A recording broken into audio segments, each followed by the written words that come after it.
What's up, YouTube? It's your boy Meditating Monkey 3 here, and as you can see, I have 50 hours played of the open beta for Throne of Liberty. I'm Oh going to give you my shit! honest review from someone who actually has Make played me the turn into game a golem. for longer than 2 hours.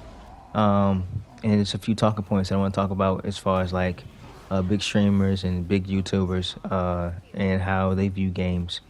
So number one, let's talk about big streamers, big streamers, big YouTubers. So what I've noticed in the YouTube community and the streaming community is they'll play a game for an hour or two, make a judgment about a game based on those 1 or 2 hours of gameplay without really diving into the story or the gameplay or upgrade mechanics and things of that nature. So um, I would say if you definitely want to take advice from someone who has played a game, make sure they have a sufficient amount of hours put into a game before you use that as your solid evidence that a game is either truly good or bad. All right. So number one, the combat system in this game. When you first get started, you'll have uh, multiple different weapons. You choose two of your best weapons that you want to use, if you want to prefer. So I went with the staff bow combo. It is a really high DPS combination with one healing ability on top. Um, from the bow skill, as you can see, I got gameplay in the background. You may hear a little bit of like the gameplay in the background, um, but I kind of turned it down a little bit. But I really enjoy the combat system. I do know that it is tap targeting, but a lot of the skills, um, some skills are stationary, some skills are not. You can choose to stay stationary. Unfortunately, with the stab combination, the longer I stay Did I still, the more just double damage I park do. this shit? So, just keep in mind a lot of weapons have this aspect. And then I went and did some more research and found out that the combat system is actually going to change as a whole. So instead of me being stationary doing some skills, with the new global release coming out September the 17th, they're going to be updating the skills so that you can actually move and cast at the same time.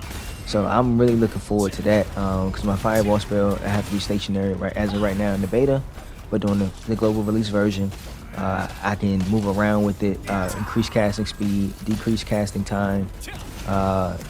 So I'm looking forward to those aspects.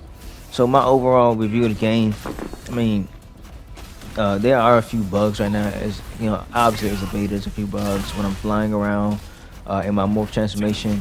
I'll be flying. Let's say I'm flying for a high point in a safe zone.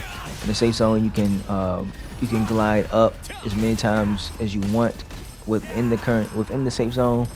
But if you tap X too many times within that time frame when trying to actually fly up, you'll bug out and just fall straight down to the ground. I'm pretty sure that will get fixed at some point in time. Again, it's just a beta, so I don't really expect for them to have everything fixed. This is just a play test to see what's wrong and what's right with the game. As far as story mode goes, story mode, I really enjoy the cutscenes. I really enjoy the story. I paid attention to the lore of the game. Story is A1. I give that a 9 out of 10. On the story, the reason why I can't give it a perfect score is because perfect scores are not legit. I'm pretty sure there's a few things in the story that I haven't seen so far that I wouldn't be able to either keep up with or understand what's going on. For example, I don't even know how the fucking war started. So that's one. Um, yeah, then combat system wise, I really enjoy the combat of this game. A few things can be worked on. There is a little bit of skill delay, and I know you can't fix it by setting. It's a certain setting where if you click on the next skill, you can actually set it for the Q and or cast the skill right afterwards.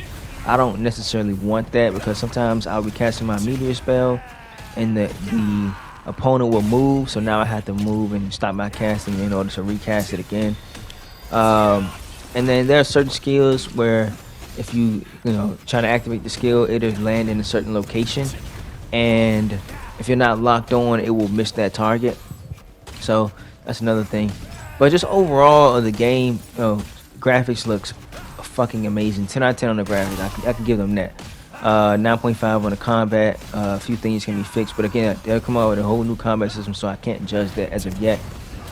Story wise, 9 out of 10. There's a few things with the lore that I kind of got to understand. Maybe I got to collect all the collection books and kind of read through it and figure out what's going on. But that'll take a lot of time.